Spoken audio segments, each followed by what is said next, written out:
ರಿಪಬ್ಲಿಕನ್ನದ ಜನಾಭಿಪ್ರಾಯ ವೇದಿಕೆಯ ಮೂಲಕ ನಾವಿವತ್ತು ಕೇಳಿದ ನಮ್ಮ ಅಭಿಯಾನದ ಪ್ರಶ್ನೆಗೆ ಪ್ರತಿಕ್ರಿಯೆಗಳು ಕೂಡ ಲಭ್ಯವಾಗ್ತಾ ಇರುತ್ತೆ. ಡಿಕೆ ಶಿವಕುಮಾರ್ ಅವರ ಮುಂದಿನ 2 ವರ್ಷದ ಹಾದಿ ಸುಗಮವಾಗಿರುತ್ತಾ ಅಂತ ಕೇಳಿದ ಪ್ರಶ್ನೆಗೆ ಟ್ವಿಟರ್ ಮೂಲಕ ಕೂಡ ಅಂದ್ರೆ ಎಕ್ಸ್ ಖಾತೆಯ ಮೂಲಕ ಕೂಡ ನಮಗೆ ಅಭಿಪ್ರಾಯಗಳು ವ್ಯಕ್ತವಾಗಿದೆ. ಇಲ್ಲಿ ಬಸವರಾಜ್ ಅಂತ ಹೇಳಿ ಹುಬ್ಬಳ್ಳಿಯಿಂದ ಟ್ವೀಟ್ ಮಾಡಿದ್ದಾರೆ. ಮುಂದಿನ 2 ವರ್ಷ ಡಿಕೆ ಶಿವಕುಮಾರ್ ಅವರ ಹಾದಿ ಸುಗಮ ಆಗಿರೋದಿಲ್ಲ. ಈಗಾಗಲೇ ಸರ್ಕಾರದ ಖಜಾನೆ ಖಾಲಿಯಾಗಿ ಹೋಗ್ಬಿಟ್ಟಿದೆ. ಯಾವ ಅಭಿವೃದ್ಧಿ ಮಾಡ್ತಾರೆ ಅಂತ ಹೇಳಿ ಪ್ರಶ್ನೆ ಕೇಳಿದ್ದಾರೆ.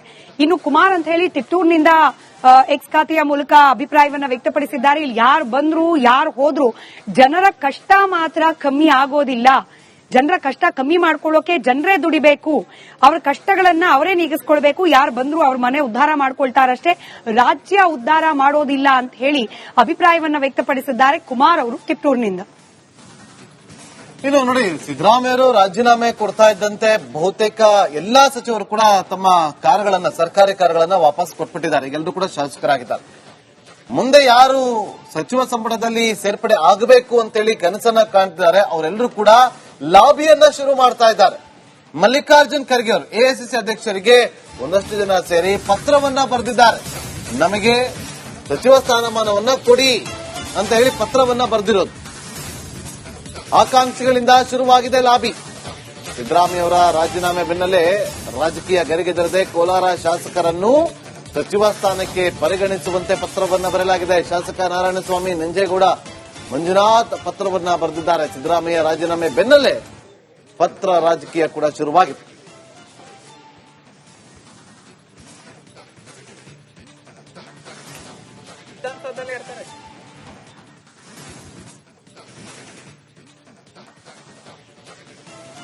ನೋಡಿ, ಲೆಟ್ರು ನೀವು ನೋಡಬಹುದು ನಮ್ಮ ಸ್ಕ್ರೀನ್ ಮೇಲೆ.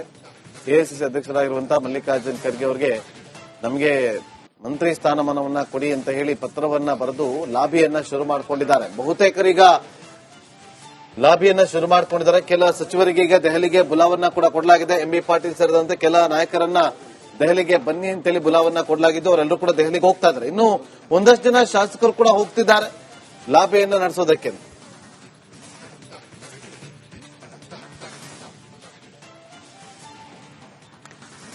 ಇನ್ನು ಜನಾಭಿಪ್ರಾಯ ವೇದಿಕೆಯ ಭಾಗವಾಗಿ ದೀಪಾ ಅಂತ ಹೇಳಿ ನಮ್ಮ ವೀಕ್ಷಕರೊಬ್ರು ನಮಗೆ ದೂರವಾಣಿ ಸಂಪರ್ಕದಲ್ಲಿದ್ದಾರೆ. ನಮಸ್ಕಾರ ದೀಪಾ ಅವರೇ. ಗೀತಾ ರಂಗನಾಥ್ ಅವರು ನಮಸ್ಕಾರ. ನಿಮ್ಗೆ ಯಾವಾಗಿಂದ ಫೋನ್ ಮಾಡ್ಬೇಕು, ನಿಮ್ಮ ಹತ್ರ ಮಾತಾಡ್ಬೇಕಂತ ಬಹಳ ಆಸೆ ಇತ್ತು ನಂಗೆ. ಧನ್ಯವಾದ ಮೇಡಮ್. ಏನ್ ಹೇಳ್ತೀರಿ, ಡಿಕೆ ಶಿವಕುಮಾರ್ ಅವರ ಮುಂದಿನ 2 ವರ್ಷದ ಹಾದಿ ಸುಗಮವಾಗಿರುತ್ತಾ ಅಂತ? ಸುಗಮ ಅನ್ನಕ್ಕೆ ಯಾರೇ ಆಗ್ಲಿ ಒಳ್ಳೆ ಆಡಳಿತ ನಡೆಸಿದ್ರ ಆಯ್ತು. ಈಗ ಉಡುಪಿ ಸೈಡ್ ಅಲ್ಲಿ ಏನು ಪ್ರಯೋಜನ ಇಲ್ಲ. ಯಾವ್ದೇ ಏನ್ ಗ್ಯಾರಂಟಿ ಬರುವುದಿಲ್ಲ. ಗವರ್ಮೆಂಟ್ ಬಸ್ ನಿಲ್ಲುದಿಲ್ಲ. ಕೆಂಪು ಕಾರ್ಡಿಗೆ ಅಕ್ಕಿ ಇಲ್ಲ. ಬಟ್ ನೆನ್ನೆ ಕೂಡ ಹೇಳ್ತಿದ್ರಲ್ಲ ಸಿದ್ದರಾಮಯ್ಯನವರು ಗ್ಯಾರಂಟಿ ಅನುಷ್ಠಾನ ಎಲ್ಲವೂ ಕೂಡ ಸುಸೂತ್ರವಾಗಿ ಆಗಿದೆ ಅಂತ. ಉಡುಪಿ ಸೌತ್ ಕನ್ನಡದಲ್ಲಿ ಯಾವ್ದು ಉಪಯೋಗ ಇಲ್ಲಮ್ಮ. ಬರೀ ನಿಮ್ದು ಹುಬ್ಬಳ್ಳಿ ಧಾರವಾಡ ಉತ್ತರ ಕನ್ನಡ ಬಿಟ್ರೆ ಇಲ್ಲಿಗೆ ನಮ್ ಸೈಡ್ ಅಲ್ಲಿ ಗವರ್ಮೆಂಟ್ ಬಸ್ ನಿಲ್ಲುದಿಲ್ಲ. ನಾವ್ ಹೋಗ್ಬೇಕಂದ್ರೆ ಉಡುಪಿಗೆ ಹೋಗ್ಬೇಕು, ಒಂದೇ ಬ್ರಹ್ಮವರ ಹೋಗ್ಬೇಕು.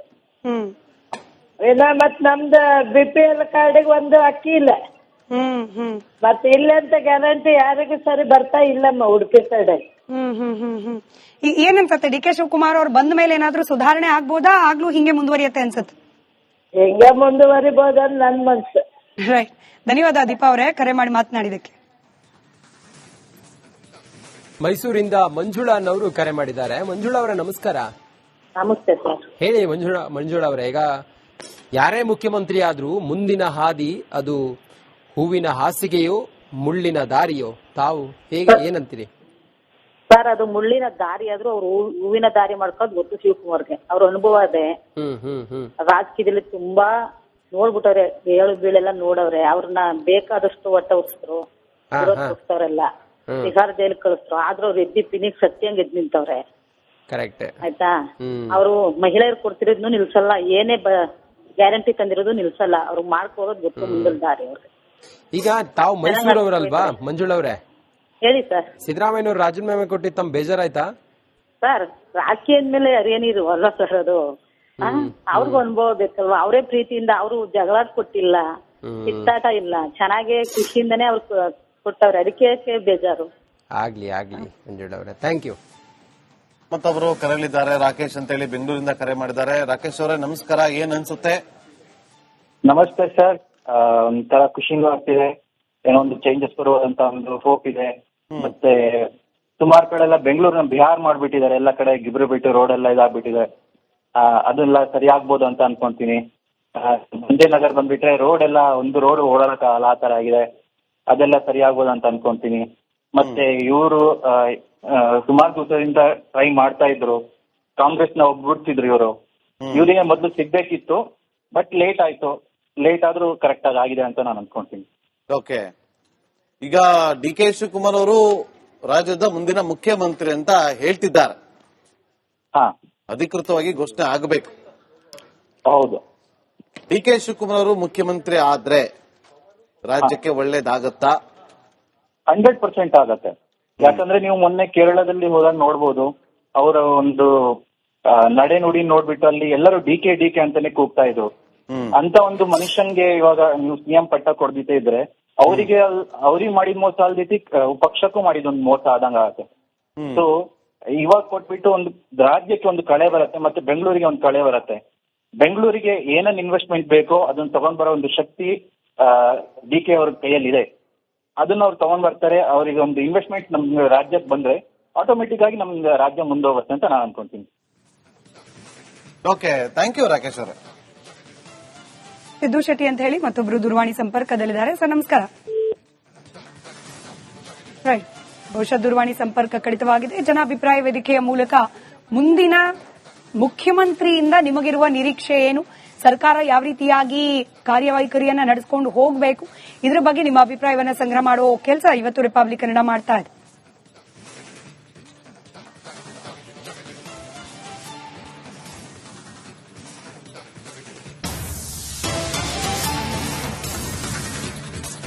ಸೋಮವಾರವೇ ಪ್ರಮಾಣ ವಚನ ಸ್ವೀಕರಿಸುತ್ತಾರಾ ಡಿಕೆ ಶಿವಕುಮಾರ್? Question mark.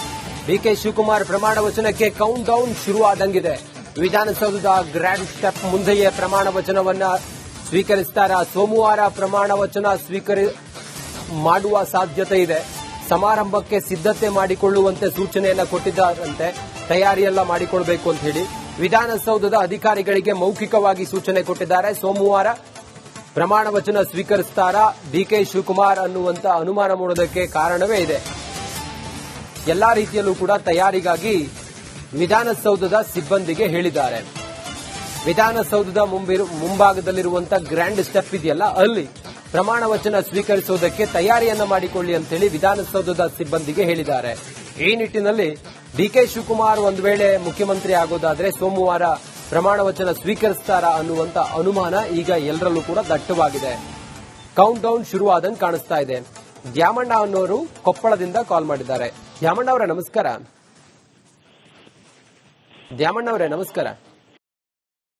ನಮಸ್ಕಾರ ಸರ್. ಹೇಳಿ ದ್ಯಾಮಣ್ಣ ಅವರೇ, ತಾವು ರಾಜ್ಯದ ರಾಜಕೀಯದಲ್ಲಿ ನಡೀತಾ ಇರುವಂತ ಇದೆಲ್ಲ ಬೆಳವಣಿಗೆಗಳನ್ನ ಹೇಗೆ ಗಮನಿಸುತ್ತಿದ್ದೀರಿ, ಮತ್ತೆ ಏನ್ ಹೇಳ್ತೀರಿ? ಸರ್, ಸಿದ್ದರಾಮಯ್ಯ ಸಾಹೇಬರು ಅವ್ರನ್ನ ರಾಜೀನಾಮೆ ಕೊಡಿಸಿದ್ದು ಬಹಳ ನೋವಿನ ಸಂಗತಿ. ಸರಿ.